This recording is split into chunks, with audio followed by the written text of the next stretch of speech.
for more on that ceasefire, however, in the trade war, let's speak to Carla Hills, a former U.S. trade representative who joins us from Washington. Great to have you on the show.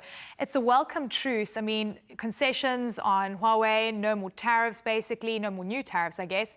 But we don't have a lot of details. We also know that China has agreed to buy, in principle, to buy U.S. agricultural products. But it seems that China walked away with a lot more here than the U.S.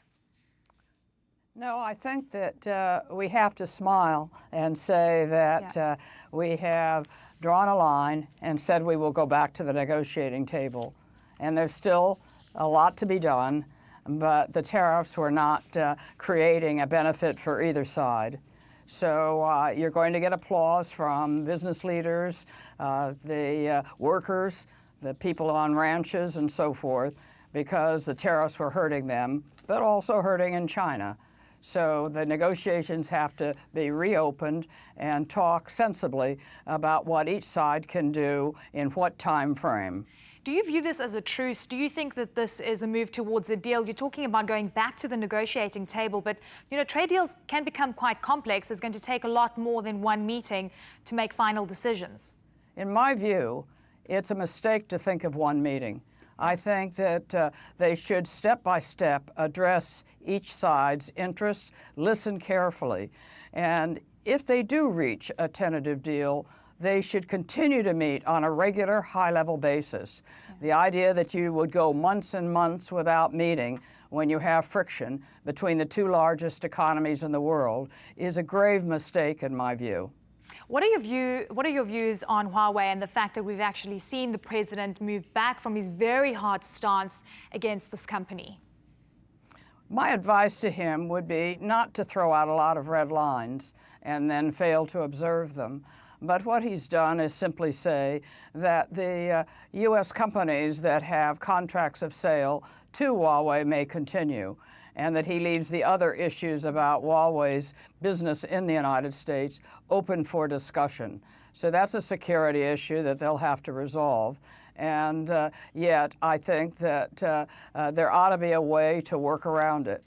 My advice to him would be to have your high-level negotiators sit down and work out a blueprint. You know, President Xi was very clear when he gave his guiding speech at the opening of the G20, saying that he was going to open up the market, stop the discrimination, create opportunities in agriculture, services, and manufacturing.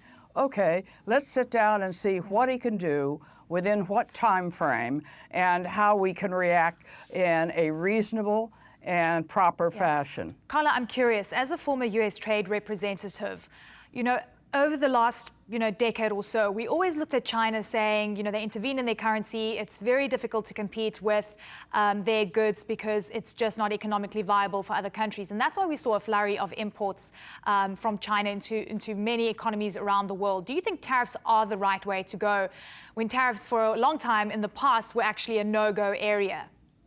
I think that we did make a mistake by not speaking up earlier on. China joined the World Trade Organization in 2001, and they continued to open up their market until about 2008, and then they began to level off. And we should have, with Europe, Japan, South Korea, Canada, addressed them and said, these are the commitments that you've made. Most basic is national treatment, treating us like you treat your own businesses, and non-discrimination.